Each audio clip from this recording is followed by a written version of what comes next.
my son. Kyle, that's your kid. Tell me what happened. Tell me. Best move.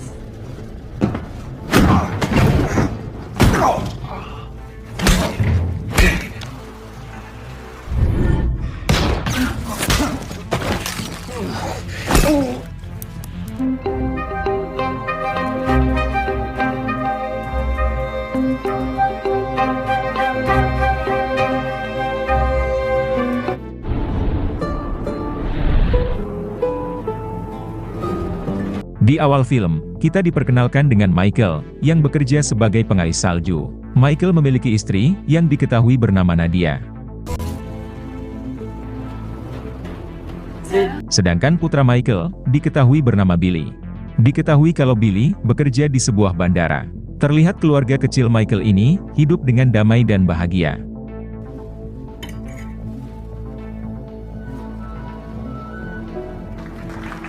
Pada suatu malam, Michael mendapat sebuah penghargaan di perusahaan tempat ia bekerja, yaitu sebagai karyawan yang jujur, telaten, dan berdedikasi tinggi.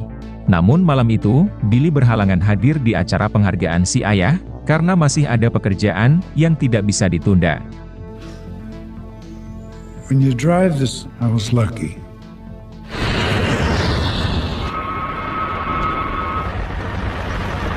Setelah menyelesaikan pekerjaannya, Billy pun bersiap akan pulang. Namun tiba-tiba, muncul dua orang gangster, yang langsung menyergap Billy, dan lantas memasukkannya ke dalam mobil. Hey kid, how was your day? Di dalam mobil tersebut, ternyata sudah ada teman Billy, yang diketahui bernama Jimmy, yang juga sudah berhasil mereka tangkap. Kemudian, mereka menyuntik Billy, dengan cairan barang haram dosis tinggi, sehingga membuat Billy tak sadarkan diri. Sedangkan Jimmy, berhasil melarikan diri, dengan cara melompat dari mobil.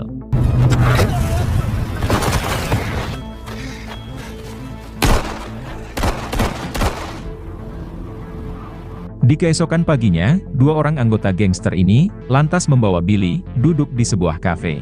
Kemudian, mereka memakaikan Billy, sebuah kacamata hitam, untuk menutupi wajah Billy, yang sudah pucat membiru. Agar semua orang mengira, Billy masih hidup.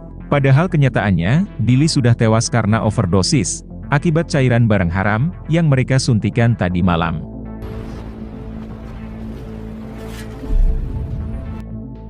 Berpindah ke Michael, yang sedang bekerja mengais salju. Tak lama kemudian, Nadia datang sembari menangis, memberitahu perihal anak mereka, yaitu Billy, yang ditemukan tewas di sebuah kafe.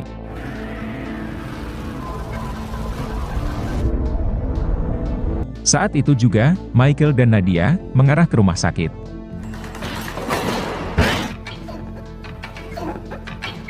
Setibanya di rumah sakit, Michael hanya bisa terdiam terpaku, di depan jasad Billy, yang sudah tidak lagi bernyawa.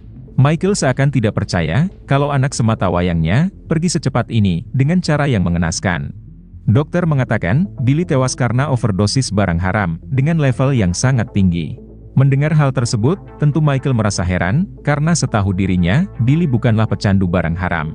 Kendati demikian, Michael tidak bisa sepenuhnya yakin, kalau Billy bukanlah pecandu barang haram. Karena selama ini, Michael tidak pernah tahu betul, apa yang dilakukan Billy di belakangnya. I'll be turning it over to Vice. Singkat cerita, upacara pemakaman Billy sudah selesai dilakukan.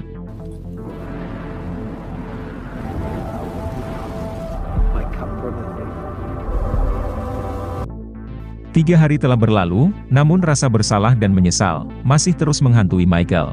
Dirinya merasa telah gagal menjadi seorang ayah, karena tak bisa melindungi putra sematawayangnya.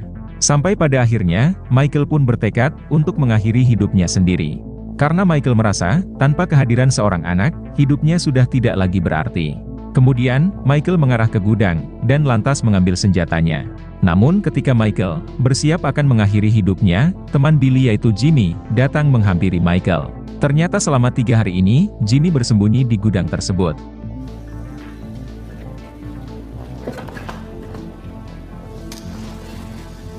Dante. I'm sorry, Dallas. Jimmy lantas memberitahu Michael, kalau dirinya lah, yang menjadi penyebab kematian Billy. Jimmy langsung menceritakannya dari awal, kenapa semua ini bisa sampai terjadi. Beberapa hari yang lalu, Jimmy nekat mencuri paket barang haram milik kelompok gangster brutal. Sampai pada akhirnya, Jimmy pun tertangkap dan diinterogasi sembari disiksa. Jimmy yang panik dan ketakutan, malah sengaja mengarang cerita kalau Billy lah yang telah menyuruh dirinya mencuri paket barang haram tersebut. Padahal kenyataannya, Billy tidak tahu apa-apa. Mereka lantas menangkap Billy dan langsung menghabisinya menggunakan barang haram level tinggi. Sedangkan Jimmy sendiri berhasil melarikan diri dan bersembunyi di gudang ini. Mendengar hal itu, Michael pun marah dan langsung mendorong Jimmy. Behind me. Kemudian, Michael memaksa Jimmy memberitahu siapa pelaku yang telah menghabisi Billy, serta lokasi keberadaannya sekarang. Tanpa ragu lagi, Jimmy langsung memberitahu Michael informasi yang ia inginkan. Michael sudah bertekad akan menuntut balas dengan membantai para pelaku.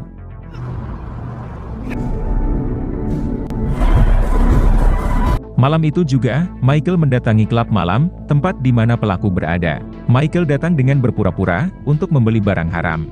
Saat itu juga, Michael dipertemukan dengan si pelaku yang diketahui bernama Jonas.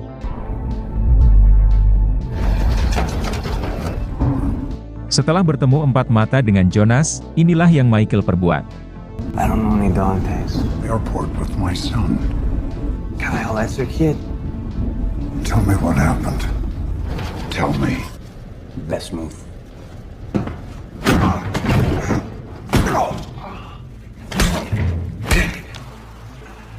Setelah puas menghajar Jonas hingga sekarat, Michael lantas memasukkannya ke dalam truk. Di dalam truk tersebut, Michael baru memberitahu Jonas kalau dirinya adalah ayah Billy, pemuda yang ia habisi tempo hari. Mendengar hal tersebut, Jonas langsung memberitahu Michael kalau dirinya hanya disuruh oleh bosnya yang bernama Anton, yang merupakan seorang bandar berkedok desainer, sekaligus salah satu orang kepercayaan bos kartel. Bahkan Jonas tanpa ragu memberitahu alamat Lucas kepada Michael. Setelah mengantongi info tersebut, Michael langsung menghabisi Jonas.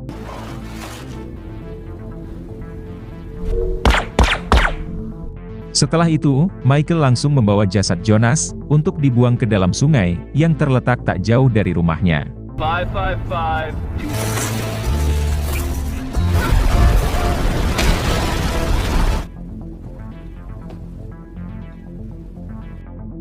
Lalu di keesokan harinya, kita diperkenalkan dengan Lucas, seorang bos kartel brutal yang berkedok seorang pengusaha sukses. Lucas adalah dalang utama yang telah menugaskan Jonas untuk menghabisi anak Michael, yaitu Billy. You don't want to waste those chances. Good idea. Well, and that's too bad.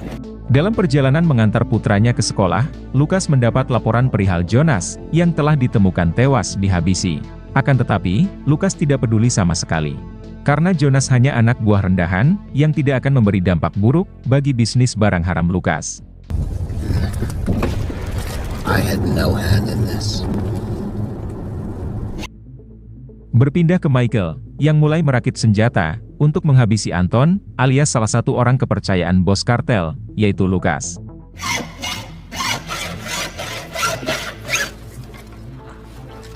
Si istri yaitu Nadia, terlihat sudah mulai curiga, ada yang tidak beres dengan Michael.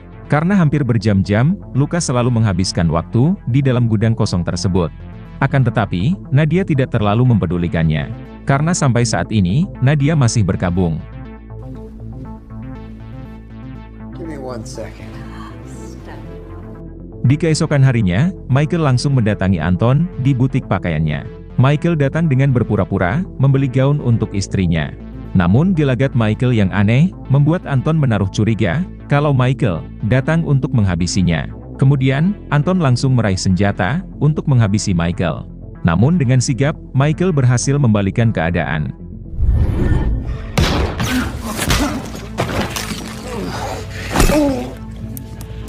Setelah puas menghajar Anton, Michael langsung menginterogasinya terkait siapa lagi pelaku yang terlibat menghabisi putranya. Anton mengaku dirinya juga disuruh oleh seseorang yang bernama Johnny, yang juga merupakan salah satu orang kepercayaan bos kartel, yaitu Lucas. Anton memohon kepada Michael agar tidak menghabisi dirinya. Tapi Anton yang sudah terlanjur murka, ia sama sekali tidak peduli dan langsung menghabisi Anton saat itu juga. Manning. What I gave her.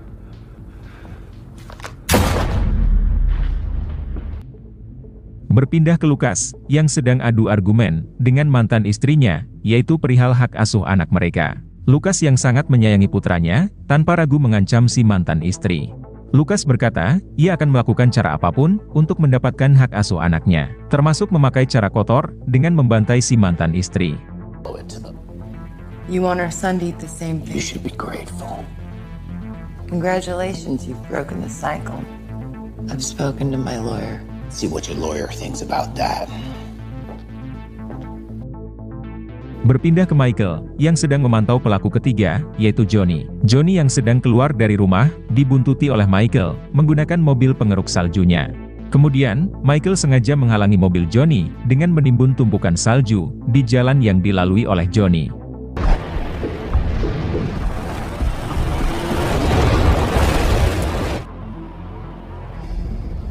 Ketika mobil Johnny terpojok, Michael langsung menghampirinya. Lalu Johnny memberi Michael sejumlah uang, agar mau mengeruk salju di jalan depan, supaya mobilnya bisa lewat. Menanggapi itu, inilah yang diperbuat oleh Michael. Me? Sure. Tell me. Setelah puas menghajar Johnny, Michael mulai menginterogasinya. Terkait siapa lagi, yang terlibat menghabisi anaknya, yaitu Billy. Johnny yang dalam keadaan sekarat, berkata kalau si bos kartel, yaitu Lucas, adalah dalang utama, di balik pembunuhan Billy. Setelah mengantongi info tersebut, Michael pun langsung menghabisi Johnny.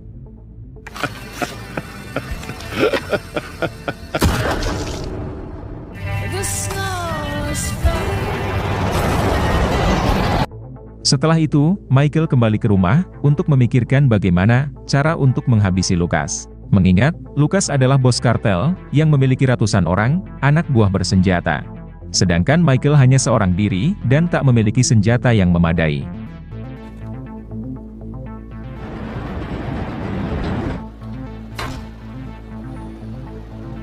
What's that got to do with me? Di keesokan harinya, Michael menemui sahabatnya, yang diketahui bernama Lamar. Diketahui kalau Lamar, pernah bekerja untuk ayah Lucas, yang juga seorang bos kartel. Michael sangat yakin, Lamar pasti mengetahui, apa saja kelemahan Lucas, dan cara mudah untuk menghabisinya. Menanggapi itu, Lamar lantas mengatakan, untuk bisa menghabisi Lucas, bukanlah suatu hal yang mudah. Karena hampir setiap detik, Lucas dikawal dengan ketat, oleh para anak buah bersenjatanya. All days. Don't we know him? Yeah, when that was his go-to. Gonna kill. Mendengar hal tersebut, Michael tetap tidak patah semangat. Bagaimanapun caranya, Michael harus bisa menghabisi Lucas, untuk menuntaskan misi balas dendamnya. Karena hanya dengan begitu, Michael baru bisa tidur nyenyak. Mendengar hal tersebut, Lamar lantas menyarankan agar Michael, menyewa jasa pembunuh bayaran pro saja. You're skimming the till on a massage. Do I find this fight? Kematian dua orang kepercayaannya, sampai juga ke telinga Lucas, yaitu si bos kartel. Kali ini Lucas sangat marah, karena kematian dua orang kepercayaannya itu, membuat bisnis barang haramnya, mengalami kerugian yang signifikan. Lucas pun menduga, kalau yang menghabisi orang-orangnya, tak lain adalah musuh bebuyutan Lucas sendiri, yaitu seorang bos kartel bernama Jarod, yang berkuasa di wilayah utara. Selama ini geng kartel Jarod, memang sangat berambisi, mengambil alih wilayah kekuasaan Lucas, yaitu wilayah selatan. Lucas pun berencana, akan balas dendam kepada Jarod, dengan cara yang sangat pengecut, yaitu dengan menculik anak Jarod, yang menjadi kelemahan terbesar, si bos kartel tersebut. Damn Indians supplied them White Bull belt. One thing history's taught, the turf was theirs all. White Bull gave this to my father. Singkat cerita, mereka berhasil menangkap anak Jarod, dan langsung dibawa ke markas. She backs right out of that door. Yeah, you do the math. Not asking for Miss America. Di dalam markas tersebut, Lucas dan para anak buahnya, langsung menyiksa anak Jarod, hingga akhirnya tewas di tempat. Hal ini sengaja Lucas lakukan, yaitu sebagai peringatan keras, agar Jarod dan gengnya, tidak berani lagi macam-macam dengannya. Tanpa Lucas sadari, yang sedang macam-macam dengan dirinya, bukanlah Jarod dan gengnya. Orang itu tak lain adalah Michael, yang hanya seorang ayah biasa, yang ingin menuntut balas, atas kematian anak semata wayangnya.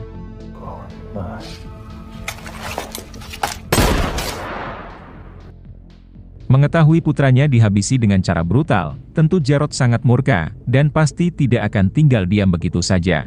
Jarod sama sekali tidak paham apa motif Lucas tega menghabisi putranya. Padahal selama ini, Jarod sudah tidak pernah lagi mencari masalah dengan geng Lucas. Tapi apapun alasannya, itu sudah tidak penting lagi bagi Jarod.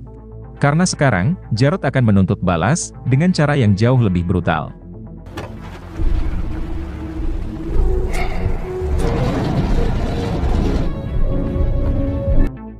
Berpindah ke Michael, yang pada akhirnya berhasil menyewa jasa pembunuh bayaran pro, sesuai saran dari sahabatnya, yaitu Lamar.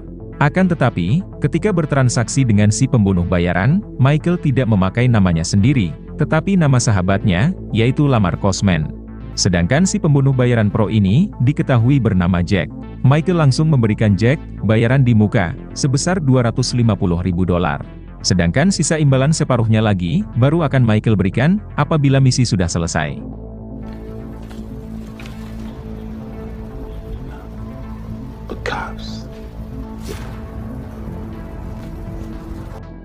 Tanpa membuang waktu lagi, Jack langsung mendatangi Lucas, tetapi bukan untuk menghabisinya, melainkan untuk melapor, terkait seseorang yang menyewa jasa Jack, untuk menghabisi Lucas. Ternyata Jack adalah pembunuh bayaran pro, yang biasa bekerja untuk Lucas, dan selalu setia kepadanya. Jack langsung menyebut nama orang, yang menyewa jasanya untuk menghabisi Lucas, yang mengaku sebagai Lamar Cosman. I tried. Deposit the money into...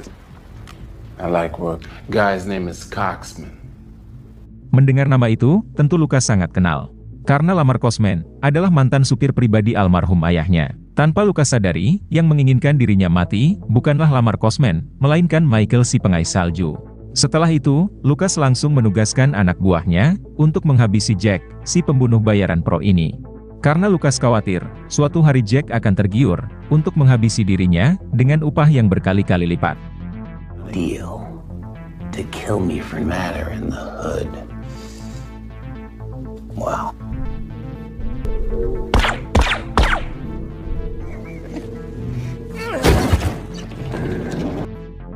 Sore itu juga, Lucas langsung menjemput Lamar, dengan berpura-pura, ingin memberinya pekerjaan.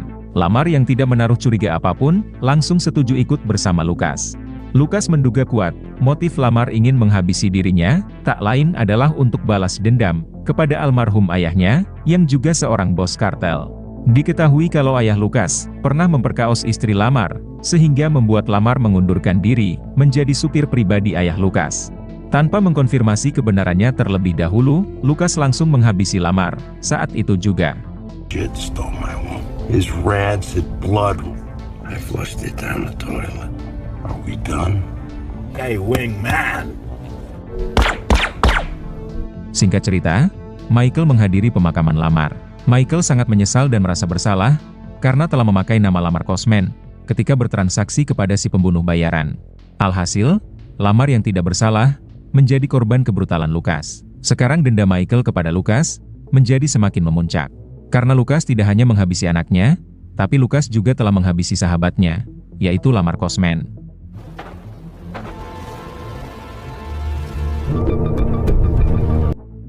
Sementara itu, Lucas sudah menyadari kekeliruannya, karena telah salah menuduh Jarod, yaitu si bos kartel wilayah utara. Lucas meyakini, kalau yang menghabisi orang-orang kepercayaannya, ternyata bukanlah Jarod dan gengnya, tetapi pelakunya adalah Lamar Cosman, mantan supir pribadi ayah Lucas sendiri. Sampai saat ini, Lucas masih belum menyadari, kalau yang menghabisi orang-orang kepercayaannya, tak lain adalah Michael. Lucas pun berencana, akan berdamai dengan Jarod, yaitu dengan meminta maaf secara langsung, karena Lucas telah menghabisi anak Jarod. Tangan kanan Lucas menyarankan, sebaiknya Lucas tidak perlu minta maaf kepada Jarod, karena hal itu percuma saja dilakukan. Si tangan kanan sangat yakin, Jarod tidak akan mau memaafkan Lucas, dan tetap akan menuntut balas, atas kematian putranya. Menanggapi itu, Lucas langsung membantai si tangan kanan, karena telah berani menasehatinya tanpa diminta.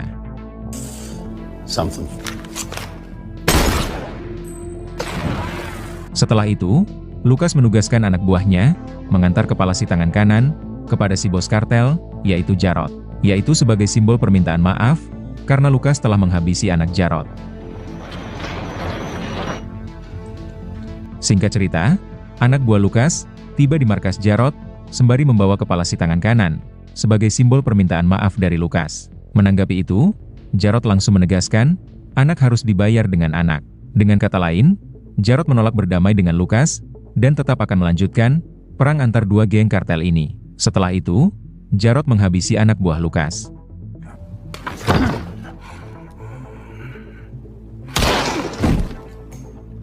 Berpindah ke Michael, yang sedang memantau kediaman Lucas, yang dikawal puluhan anak buah bersenjata. Michael ingin mencari cara mudah untuk menghabisi bos kartel tersebut. Sampai pada akhirnya, Michael melihat kartu alamat sekolah anak Lucas yang tertempel di dinding rumah tersebut. Akhirnya Michael mendapat ide untuk balas dendam kepada Lucas dengan memanfaatkan anak sematawayangnya. Di keesokan harinya, terlihat para anak buah Jarod memantau di depan gedung sekolah untuk menculik anak Lucas. Get better. Pada saat yang sama, Michael pun datang dan berhasil meyakinkan anak Lucas untuk ikut bersama dirinya. Anak buah Jarod yang melihat itu berusaha menculik anak Lucas dari tangan Michael. Akan tetapi, Michael berhasil menghilangkan jejak dari kejaran para anak buah Jarod.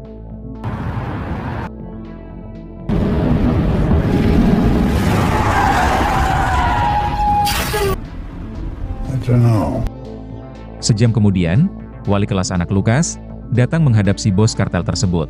Dari rekaman CCTV di depan gedung sekolah, si wali kelas sudah tahu siapa yang menculik anak Lucas. Karena kebetulan pula, si wali kelas kenal dengan si penculik yang diketahui bernama Michael. Si wali kelas juga memberitahu Lucas perihal anak Michael yaitu Billy. Billy tewas akibat overdosis barang haram level tinggi dari produk barang haram yang diedarkan oleh Lucas. Si wali kelas sangat yakin motif Michael menculik anak Lucas tak lain sebagai bentuk balas dendam atas kematian anak sematawayangnya. Mendengar itu, barulah Lucas sadar kalau yang menghabisi orang-orang kepercayaannya ternyata bukanlah Lamar Cosman ataupun Jarod si bos kartel wilayah utara, tetapi Michael si pengais salju yang hanyalah seorang ayah biasa yang ingin menuntut balas atas kematian anak sematawayangnya, yaitu Billy. Lucas yang murka langsung mengajak seluruh anak buahnya mendatangi kediaman Michael untuk menyelamatkan anak Lucas sekaligus menghabisi Michael yang telah dengan berani mencari masalah dengan Lucas. Tanpa geng Lucas sadari, mereka telah dibuntuti oleh geng Jarod dari belakang.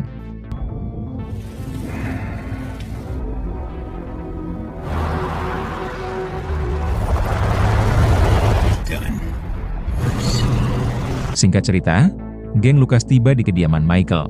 Sementara itu, Michael juga sudah mengantisipasi kedatangan Lucas dan gengnya. Sedangkan istri Michael sudah Michael amankan di tempat lain.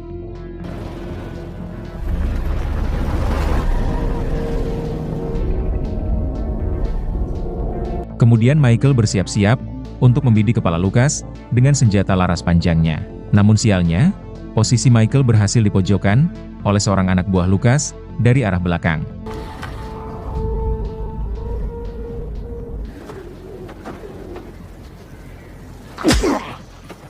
Setelah itu, Lucas bertanya kepada Michael, di mana anaknya sekarang. Michael pun menjawab, kalau si anak sudah Michael serahkan kepada mantan istri Lucas. Michael menambahkan, dirinya bukanlah seorang pengecut seperti Lucas, yang tega menghabisi anak musuhnya.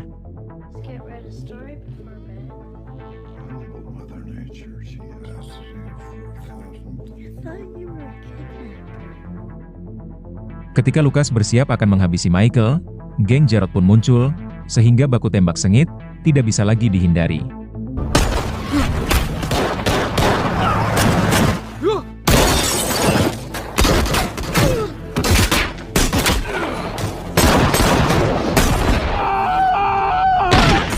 Alhasil, seluruh anak buah Lucas tewas, dan hanya tinggal Lucas seorang diri.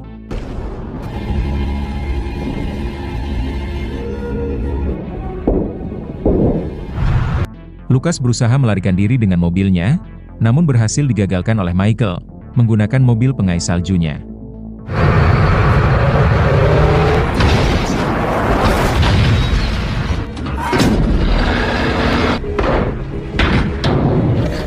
Kemudian, Lucas berusaha kabur dengan mobil lain, namun kembali digagalkan oleh Michael. Sampai pada akhirnya, Lucas terjebak di dalam mobil tersebut. Kemudian Jarod datang, dan langsung menghabisi Lucas.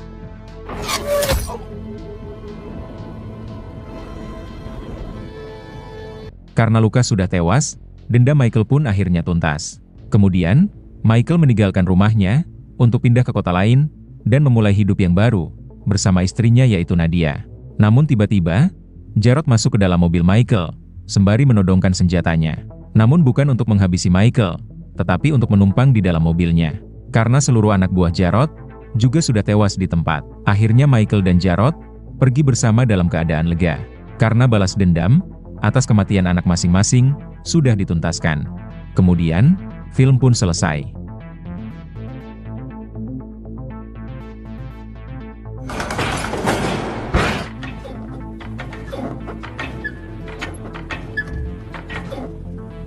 Word with my son. Kyle, that's your kid. Tell me what happened. Tell me. Best move.